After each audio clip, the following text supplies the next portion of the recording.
de tu amado Hijo Jesucristo, Señor. Padre, queremos pedirte, Señor, tu gracia, tu favor, tu benevolencia, Padre, para nosotros como tu pueblo. Abre nuestros oídos para oír, nuestros ojos para ver las cosas como a ti te agradan, Señor, y nuestro corazón, Padre, para que tu palabra sea sembrado en ti, Señor, en tu reino, Padre, y para que todos recibamos, Padre, esta palabra, Señor, como un mensaje que viene de lo alto, sabiendo que va a bendecir nuestras vidas. Padre, ata todo tipo de distracción, todo tipo de afán, Señor, y concede a este siervo declarar tu palabra con autoridad y con poder, Padre, con denuedo y con gracia, en el nombre de Cristo Jesús. Y el pueblo dice amén. Amén, amén. Acompáñame por favor al segundo libro de la Biblia, Éxodo, capítulo 12.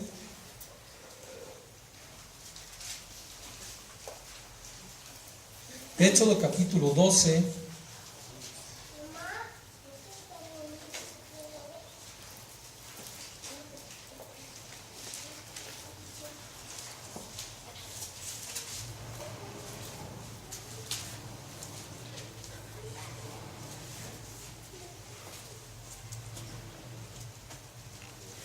Verso 23.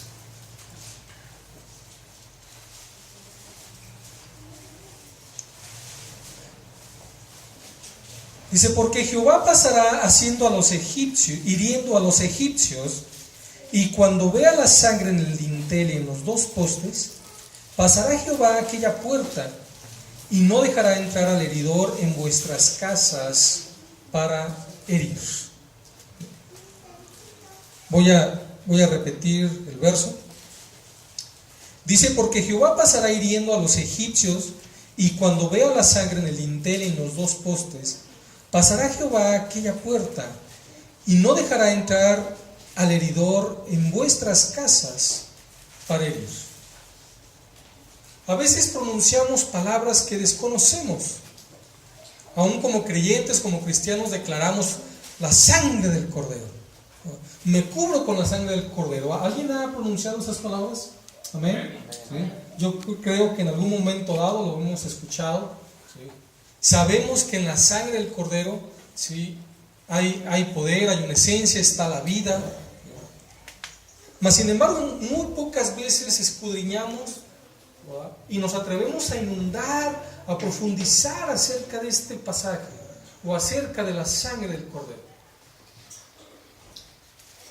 Muchas veces leemos las cosas y no las comprendemos, porque pensamos que han sido cosas muy antiguas y eso no nos son inherentes a nosotros.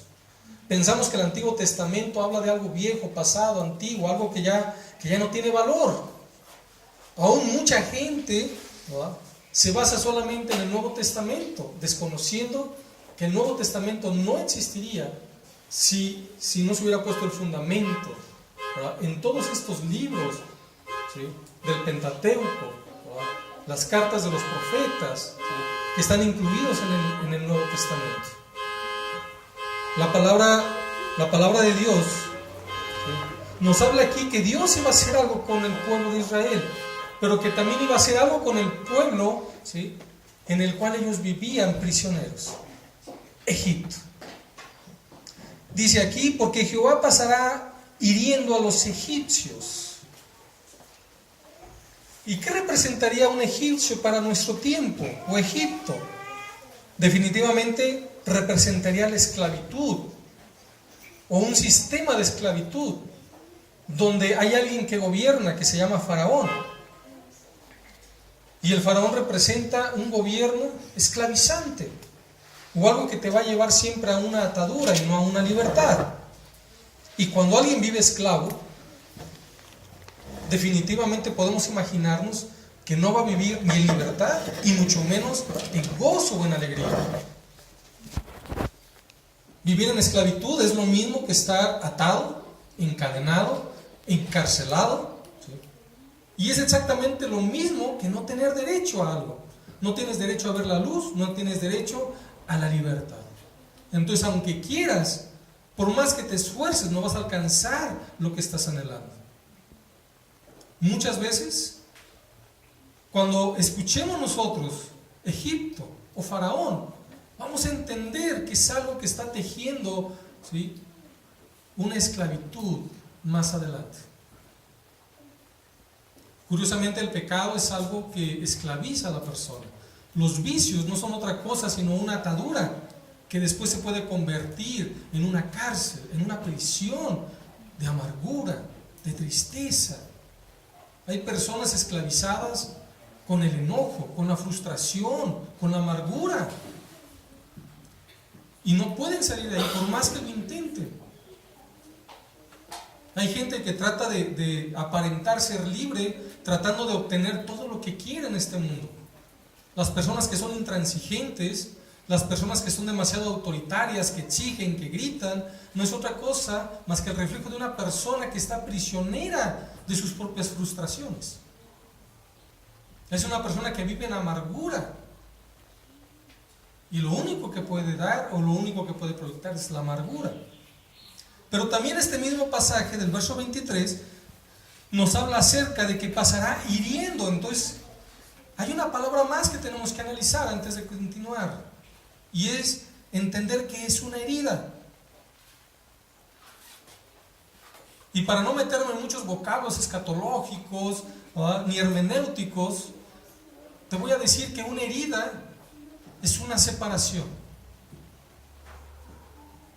Es una herida, es un impacto que ha provocado una separación. Cuando tú te cortas con un cuchillo, lo que hace es que la piel se abre, la carne se separa, y eso duele. ¿Estamos de acuerdo? ¿Sí? Entonces una herida es una separación. Pero luego dice, más adelante, dice que, y no dejará entrar al heridor en vuestras casas para herir.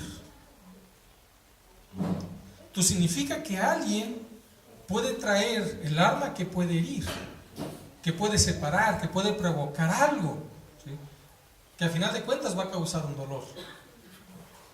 Entonces dice Dios aquí en este pasaje que va a hacer algo. Dice que va a herir ¿a quién? Dice, va a herir a los egipcios. Y si los va a herir, entonces es separar.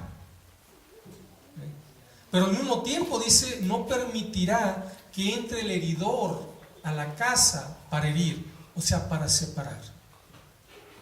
La misma escritura en el Nuevo Testamento dice, ¿sí?, que una casa dividida contra sí misma no prevalece. Una persona que tiene dividida su mente es una persona que no puede definir lo que es. Es una persona que empieza algo pero no lo termina. Es una persona que tiene conflictos emocionales. Un día está bien feliz, otro día está completamente, ¿sí?, molesto o triste. Entonces una casa dividida contra sí misma no prevalece. No se puede sostener en pie porque ha sido separado. Igualmente, la sociedad con familias disgregadas, separadas, divorciadas, no va a ser una sociedad que permanezca en un estatuto correcto. Un vaso que está abierto, que está roto, ¿sí?, tampoco sirve, porque si le quieres derramar agua, bendición, lo que quieras ponerle, no lo va a poder sostener. En una cortadita es una separación. ¿Hasta aquí vamos bien? La siguiente parte que entra aquí, ¿sí?, es que en el mismo verso hace referencia a una sangre. Dice, porque Jehová pasará hiriendo a los egipcios, y cuando vea la sangre en el dintel y en los dos postes, pasará Jehová aquella puerta. Dice, y no dejará entrar al heridor en vuestras casas para herir. La sangre. Este mensaje tiene dos episodios. El primero, poder tratar con el área de las heridas, y el segundo, poder untar, poder establecer, poder definir en nuestras vidas el poder de la sangre del Cordero. Amén. La misma escritura dice que este este mismo ritual o este mismo evento tendría que ser algo conmemorado perpetuamente entre el pueblo de Israel. Significa que tiene vigencia, significa que no ha pasado ni su vigor, no ha pasado de moda, sino que está perfectamente establecido para todos los días, para todos los tiempos y para toda la humanidad. Amén. Amén.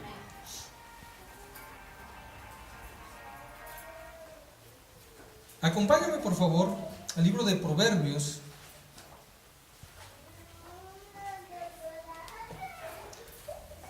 capítulo 19, verso 16. Proverbios, capítulo 19, verso 11. Dice: la cordura del hombre detiene su furor, y su honra es pasar por alto la ofensa.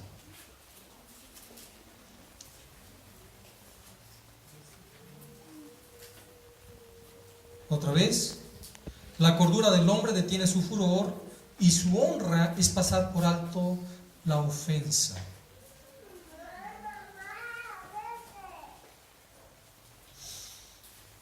La palabra herida también significa ofensa.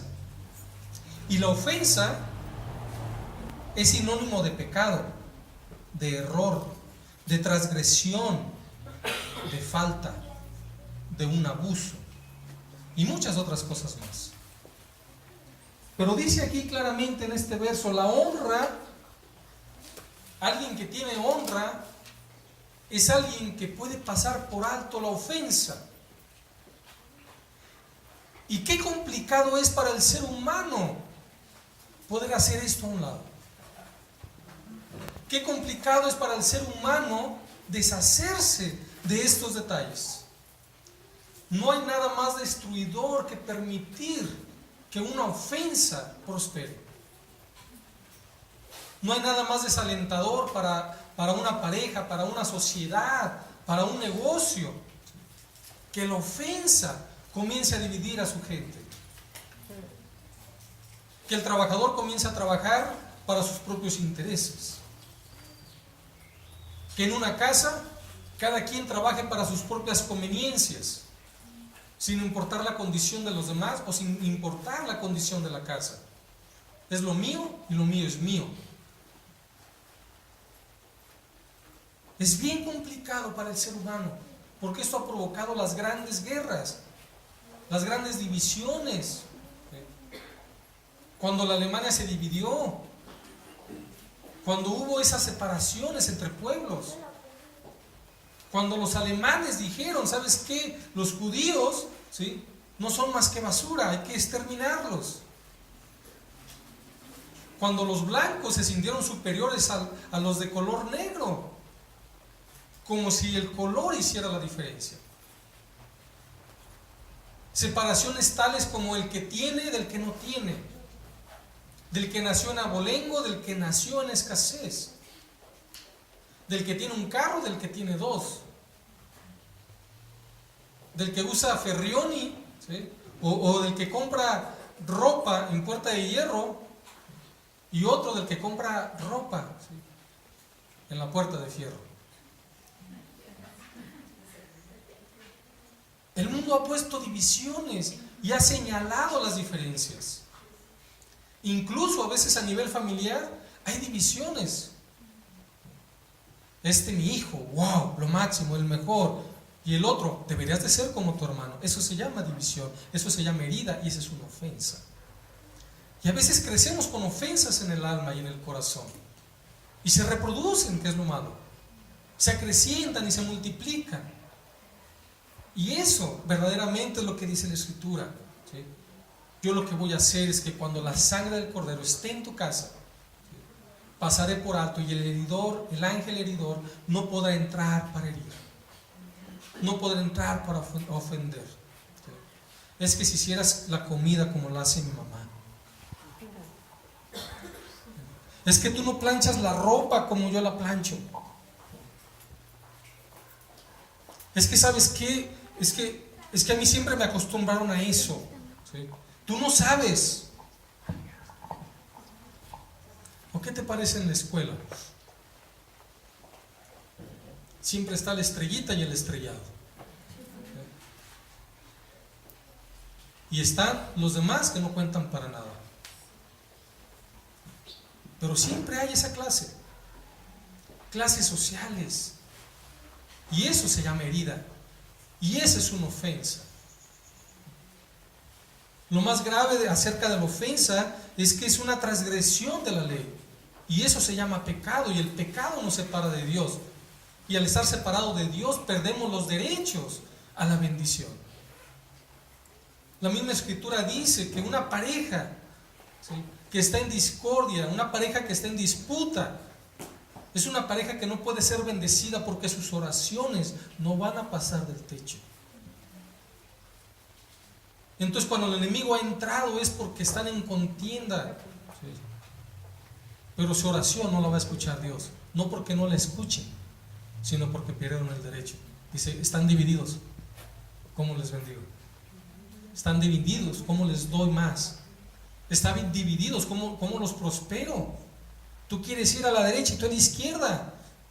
Imagínate, ahí está el poste y tu pie derecho dice por este lado y el izquierdo dice por este lado. Pero tú vas en medio, ¿verdad? Imagínate que los dos pies solitos se manejaran y fueran recio y cada uno a su lado, ¿qué va a pasar? Por lo pronto te vas a dar un golpe de aventura, ¿no? De esos de epopeya, ¿sí? Vas a sacar un libro porque vas a ver estrellitas. No se puede. No se puede, dice la escritura. ¿Andarán dos juntos sin estar de acuerdo? Claro que no. Tienen que estar en el mismo sentir, tienen que estar unidos, ¿sí?, el corazón. Entonces, la herida es lo mismo que una ofensa. La ofensa es una separación por la causa que haya sido, por el momento que haya sido. Pero dice aquí, la honra del varón, o la honra, es pasar por alto la ofensa. Hay una versión que dice, la honra del rey es pasar por alto la ofensa.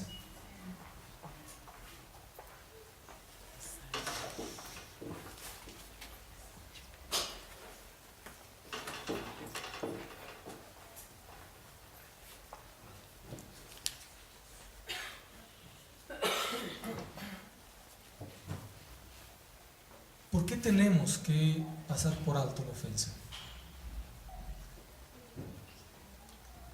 La palabra dice que nuestras ofensas serán perdonadas cuando pasemos por alto la ofensa de los demás. Todos hemos ofendido a Dios de una manera u otra. Y Dios dice, si quieres ser perdonado, tú tienes que perdonar. Tienes que pasar la ofensa, porque muchas veces ofendemos. De palabra, de hechos, de acciones, de caminar, de decisiones. Ofendemos, y dice Dios, tenemos que aprender a pasar por alto la ofensa. En primer lugar, para que nuestras ofensas sean pasadas también por alto. Tenemos que aprender a pasar por alto la ofensa, ¿sí?, porque va a reflejar primeramente nuestra sabiduría. Una persona que pasa por alto la ofensa es una persona sabia, porque su reacción ante las situaciones no es otra cosa sino el reflejo de su carácter, de lo que hay en su interior. Y si no sabíamos la gravedad de esto, es que muchas veces al no pasar la ofensa es cuando sufrimos pérdidas de amistades, de oportunidades, de riquezas. A veces por ese instante de no haber pasado la ofensa, ¿sí?, hemos perdido hasta la salud, el bienestar y mucha gente la vida. Una persona amargada es una persona que perdió la vida. Es una persona que ya no le ve gozo en nada, aunque esté rodeado de bendiciones. Una persona que ha sido herida o ha sido heridor es una persona que lo primero que va a buscar, ¿sí?, es apartarse de lo demás. y apartarse de los demás. Es una persona antisocial. ¿Por qué razón? Porque hay algo que lo lleva a estar alejado de todo y alejado de todos. ¿Por qué debemos pasar por alto la ofensa?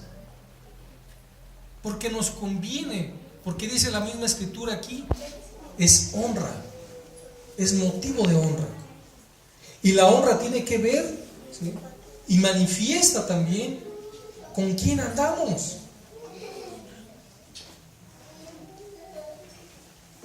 La honra significa fama.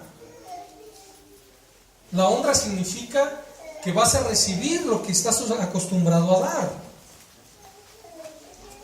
En otro plano significaría: no te pongas al nivel del ofensor. No trates de corregir eso, porque el ofensor en ese momento está cegado, está ciego por su necedad, por su desvarío, por su equivocación. No puede ver, no se da cuenta. No te pongas ahí. Dice la palabra de Dios: no te entremetas con los veleidosos para que no aprendas sus mañas. Ten cuidado con tus amistades, con quién te juntas y lo que conversas, porque las malas conversaciones corrompen las buenas costumbres. La palabra de Dios no dice que no te van a ofender. La palabra de Dios no dice que no vaya a suceder momentos incómodos. Pero lo que sí dice es que Dios te da los recursos para que tu corazón sea guardado.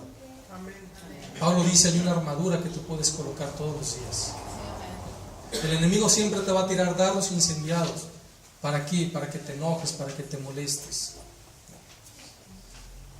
Pero si estás vestido con armadura, si estás siendo una persona sabia, si estás siendo una persona de honra, entonces la ofensa vas a saber pasarla por alto, como cuando un torero le dice a aquella bestia: ole.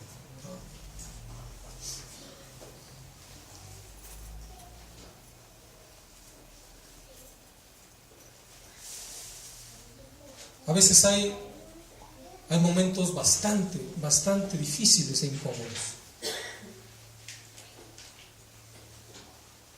Pero cuando tú haces la ofensa y la colocas en el lugar que corresponde, tú vas a estar guardando algo que se llama testimonio.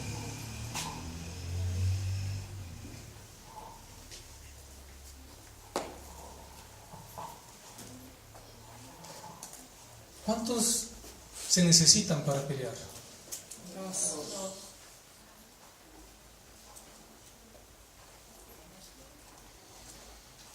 Pero dice que entre mulas, nomás las patadas se oyen, ¿verdad?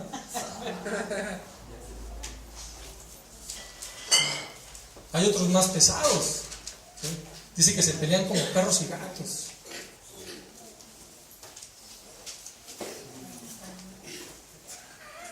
Tiene que ver con el testimonio. Una pequeña concesión, un pequeño momento. Mira, acompáñame a Eclesiastés capítulo 10, verso 1.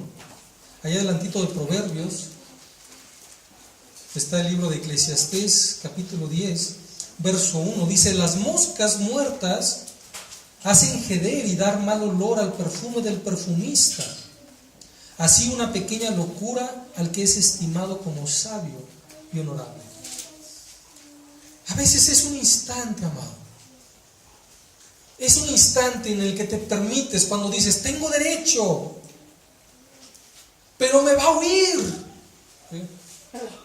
En un arrebato, en un instante, agarras, y das el manotazo y ya tiraste todo. No te importa nada, ya no me hables, y lo avientas por allá y lo quebras, ¿no?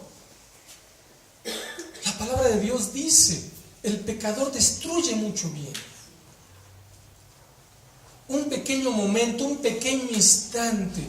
Vas manejando, si alguien se te atraviesa y le recuerdas toda la familia, ¿no? Te va a enviar 1 kilo de mandarinas partidas en gajo, ¿no? Ya le recetaste y le recordaste toda su genealogía. Y te vas porque tienes prisa, llegas al evento, tienes una entrevista, ¿sí? Y resulta que el que te va del trabajo es precisamente el del carro que iba a ese lado.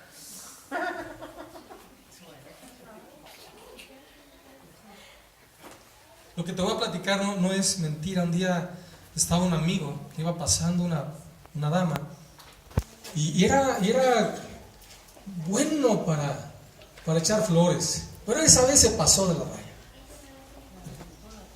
Se pasó de la raya al echarle las flores. Nunca imaginó, ¿sí? Nunca imaginó, ¿sí?, que fuera su propia madre a la que le estaba echando las flores. Es avergonzante a veces, amado, cuando te permites el pequeño lujo de una locura. ¿Sí? Es como la gente que dice, ay, que al cabo no pasa nada, nadie me ve. ¿Sí? Ay, que al cabo, ¿qué tiene, hombre? ¿Sí? Parece que no pasa nada, pero dice la Escritura, es como una mosca muerta. ¿A quién le caen bien las moscas muertas?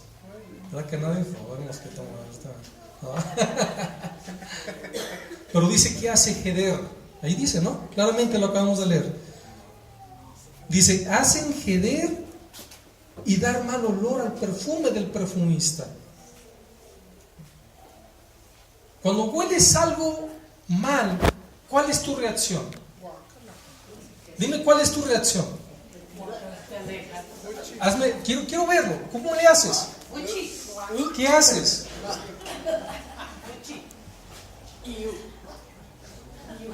Lo que vas a hacer es alejarte de ahí, ¿sí o no? Generalmente lo que huele mal huele a peligro. ¡Córrele! Porque en ello te va la vida. El gas, ¿por qué crees que le ponen al gas butano? ¿Por qué crees que le ponen olor? Para que cuando se escape te des cuenta y sepas que hay peligro. Entonces, cuando una persona hiede porque está en pecado, lo primero que va a provocar, ¿qué es? Una separación. Te vas a empezar a retirar o vas a empezar a perder, ¿sí?, amistades. Una persona que hiede sería una persona que es chismosa, imprudente, mentirosa, acusadora. Esa sería una persona que huele pero muy mal. Porque no quieres estar ahí cerca. Y eso separa. Eso es una herida. Por eso dice, tenemos que aprender a pasar por alto las ofensas. Pero también pasar por alto las ofensas manifiesta lo que realmente somos. Porque manifiesta nuestra fortaleza. Y no hay mayor fortaleza, amado, que el que tengas poder para hacer algo y no lo haces. El mayor de los poderes que manifiesta la Escritura se llama mansedumbre. Porque tienes tus emociones bien controladas. No significa que no sientas, significa que están controladas. Significa que puedes tener dominio propio. Significa que eres una persona confiable. Porque aunque estés en momentos complicados, no vas a tomar decisiones arrebatadas. No vas a hacer cosas equivocadas. Vas a procurar el bien de los demás y no el tuyo. Y por último, pasar por alto la ofensa puede salvarte y darte vida. Efesios capítulo 4, verso 27.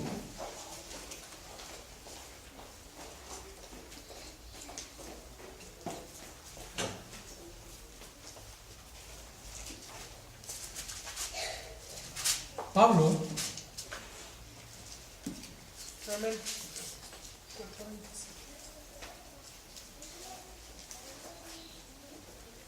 vamos a leer desde el verso 25.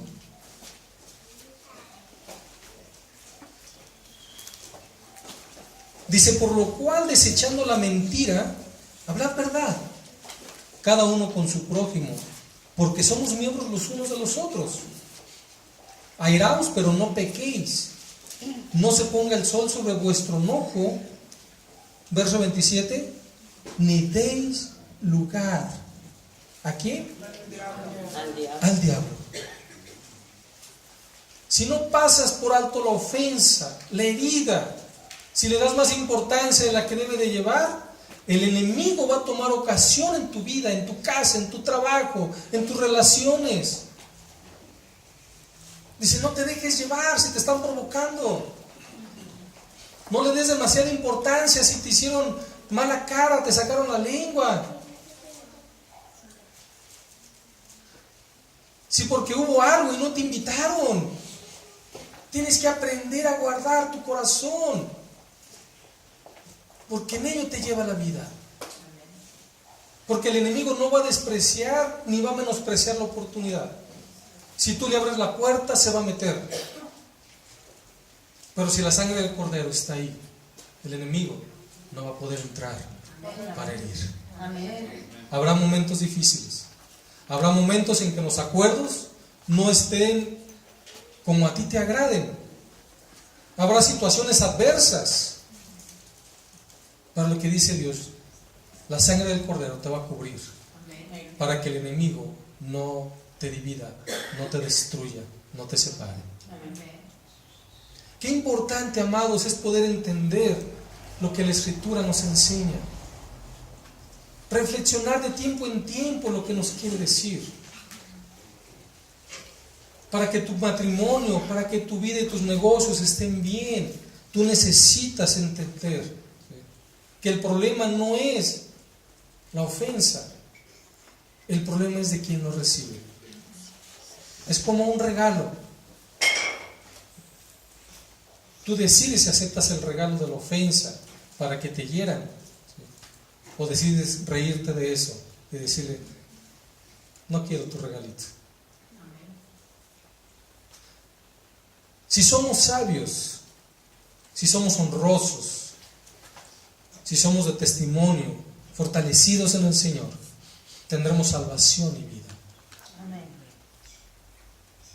La sangre del Cordero no significa que vas a agarrar una sangre literal, porque esa ya fue derramada por nuestro Señor Jesucristo. Antes la ofensa exigía el derramamiento de la sangre.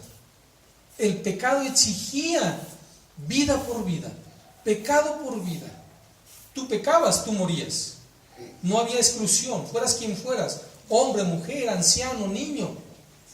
Tú pecabas. El regalito se llamaba muerte. Y año con año, la ley exigía el sacrificio por la paz.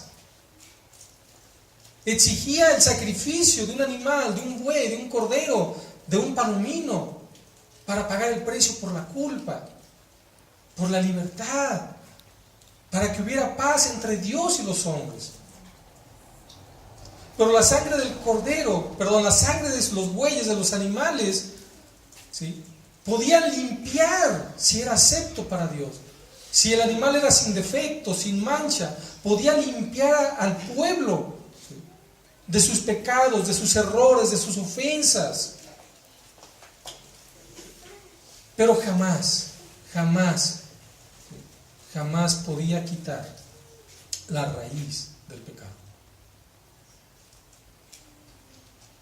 Es como si alguien cometiera pecado y se ensuciara las manos de lodo. Va al lavabo, agarra el jabón, se las lava y se la quita y dice, ya está, ya me limpié las manos. Así sería la sangre de los animales de ese entonces. Podía limpiar eso de una manera momentánea, pero por dentro seguía la raíz del pecado, la raíz de la amargura, la herida seguía ahí. Entonces Dios tuvo que procurar la manera para poder restaurar esa relación entre Dios y los hombres. Y por eso tuvo que enviar al Cordero de Dios, al Hijo de Dios, el único que podía quitar el pecado, la ofensa, ¿sí?, que separaba al hombre de Dios.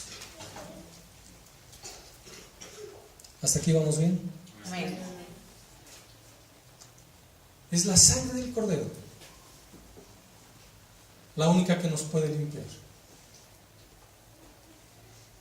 Si tú te sientes ofendido, lo primero que tienes que pensar es cuántas veces has ofendido. Jesús pagó. Él se hizo como si fuera el ofensor, sin haber cometido el pecado.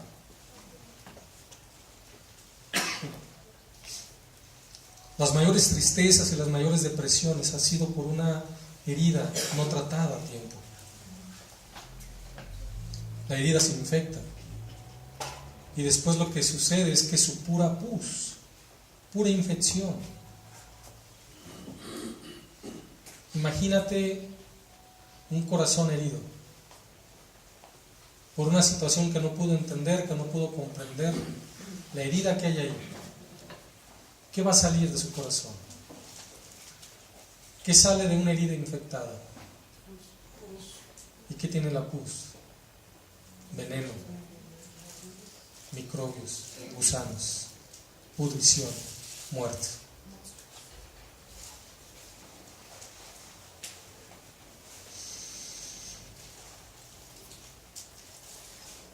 Dice la Escritura, la honra está en pasar por alto la ofensa. La honra está en pasar por alto la ofensa. Podríamos pensar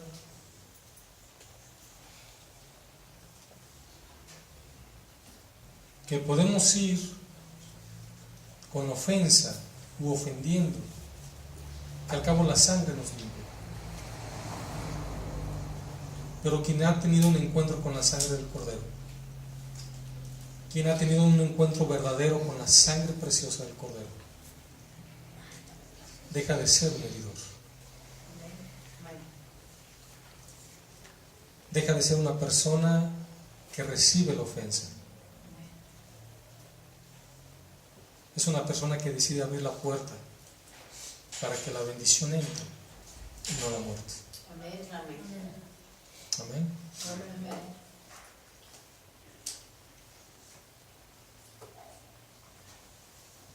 La sangre del Cordero, derramada por Jesús, fue derramada de tal manera que nos limpió de todas nuestras ofensas, de todas nuestras culpas. Cuando lees la Escritura del Génesis al Apocalipsis, te vas a dar cuenta que se le atribuye poder,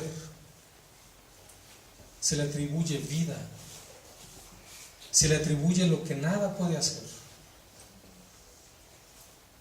De tal manera que la sangre que fue derramada por nuestro Señor Jesucristo es la que nos vino a redimir, es la que nos vino a comprar, es la que nos vino a salvar. Los estudiosos de la Biblia, que hay por aquí algunos, no me dejarán mentir, pero dice que la primera vez que el Señor derramó sangre fue en el huerto de Getsemaní. Y en ese huerto de Getsemaní, ¿sí?, dice que su frente se perló de gotas como de sangre. Cuando alguien está sometido a una gran presión, a un gran problema, llega el momento en que sube tanto la presión que a unos vasos capilares interiores se revientan. Por eso es que a veces vemos que los ojos se ponen rojos, porque sube la presión. Pero literalmente también, ¿sí?, se pueden reventar internamente, y se puede reventar a tal grado que en la piel se ve. ¿Cómo te lo compruebo esto? Cuando vemos como moretes en la piel de la persona. Sus vasos capilares se comenzaron a reventar. Entonces, la primera vez que nuestro Señor Jesucristo derramó como sangre fue en el huerto de Getsemaní, cuando estaba bajo la presión tan grande de decirle: Señor, si puedes, pasa de mí esta copa. Si puedes, pasa de mí esta copa. Señor, tiene que ser así. Forzosamente tengo que ir a la cruz. Forzosamente tengo que pasar por esta afrenta. Después viene el ángel, un ángel del Señor le fortalece y su oración cambia. Y entonces comienza a orar, a decir: Señor, pero si no se puede, hágase tu voluntad y no la mía. Amados, muchas veces el mayor de los conflictos que tenemos como personas, como creyentes, ¿sí?, es tomar la decisión correcta. Y Cristo nos redimió de esa maldición, amados, ¿sí?, al venir a restaurar esa fortaleza en nosotros para poder tomar las decisiones correctas en Él. No se haga mi voluntad, Señor, sino que se haga la tuya. Dios vino a restaurar, ¿sí?, las fuerzas para hacer la voluntad de Dios. Aquello que decías, yo no puedo dejar de fumar, no puedo dejar de ofender, no puedo dejar, ¿sí?, de pensar mal de las personas, de hablar de las personas, no puedo dejar de ver pornografía, no puedo dejar de hablar tonterías. Dice Dios, yo vengo a traerte la fuerza, ¿sí?, de la voluntad. Yo vengo a traerte lo que tú necesitas para que salgas adelante. Amén. Es de las primeras cosas que la sangre del Cordero comenzó a hacer en el derramamiento, ¿sí?, de esa vida, de ese vital líquido que es la sangre de Dios, la sangre del Cordero.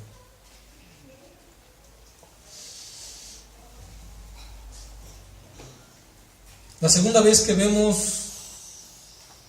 que el Señor derramó la sangre fue cuando en la cruz sus manos fueron clavadas. Y quiero que me acompañes por ahí a Génesis capítulo 1, verso 26, donde Dios le entrega algo al hombre que Él había formado, el que puso en el huerto. Y entonces dijo Dios, hagamos al hombre a nuestra imagen, conforme a nuestra semejanza, y señoríe en los peces del mar, en las aves del cielo, en las bestias, en toda la tierra y en todo animal que se arrastra sobre la tierra. Y creó Dios al hombre a su imagen, y a imagen de Dios los creó, varón y hembra los creó. Y los bendijo Dios y les dijo, fructificad y multiplicaos, llenad la tierra y sojuzgadla, y señorear en los peces del mar, las aves de los cielos, y en todas las bestias que se mueven sobre la tierra. Las manos representan, amados, la autoridad.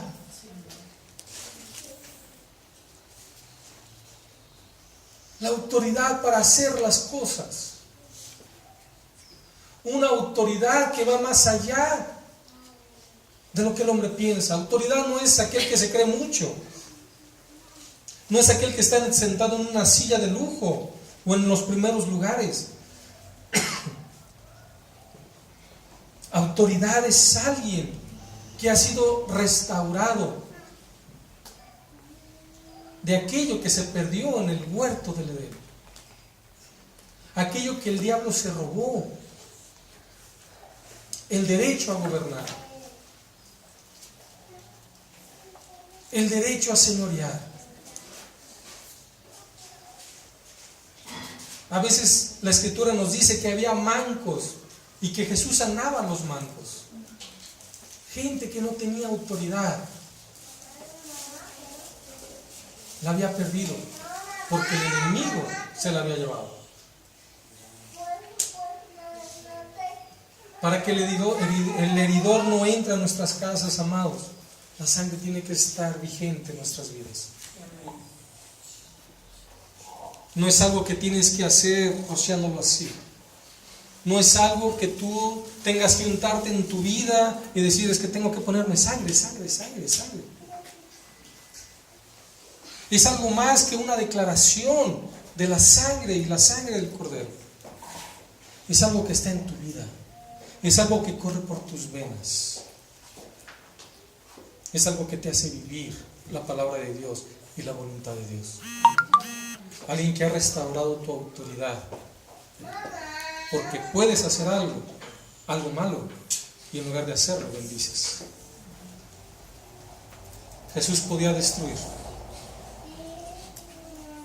Los fariseos le decían, si eres Dios, baja de esa cruz, sálvate y sálvanos. Yo creo que Jesús podría haber pensado, dice Primera de José Luis, estoy aquí precisamente porque me puedo salvar y porque te puedo salvar. Pero la sangre que chorrea por mis manos te va a devolver la autoridad que tú necesitas para salir adelante. Amén. ¿Continuamos o lo dejamos? Levanten su mano.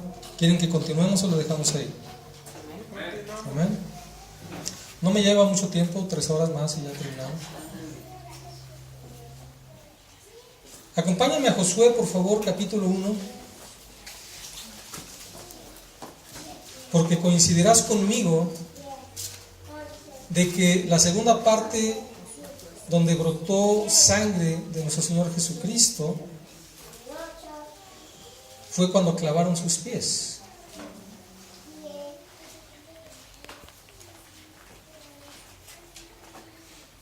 Josué capítulo 1. Y dice, verso 3: Yo os he entregado, como lo había dicho a Moisés, todo lugar que pisare la planta de vuestros pies. Otra vez, yo os he entregado, como lo dije a Moisés, todo lo que pisare la planta de vuestros pies, os lo entregaré. O sea, es tuyo. Mucha gente confunde la fe o vivir de fe porque dice, yo espero en Dios que las cosas sucedan. Pero lo que dice Dios es de que todo lo que tú pises, Él te lo entrega. Cuando tú decides caminar en las cosas del Señor, lo que tú no podías hacer en 10 años, Dios te va a ayudar para que lo puedas conseguir en menos tiempo. Es la bendición de Dios sobre tu vida, sobre tu caminar. Muchas veces andamos en caminos cerrados y dice Dios, la sangre del Cordero en la cruz del Calvario también limpia tu caminar. Un día Jesucristo le dijo a los discípulos de una manera bien sencilla, y le dijo a Pedro, si no lavo tus pies, no tendrás derecho a entrar en el reino de los cielos. Y qué importante es esto, amados. Tenemos que aprender a caminar como Dios lo hizo. Y si Él lo hizo pasando por alto las ofensas, amados, ¿quiénes somos nosotros para no hacerlo? Ponte de pie.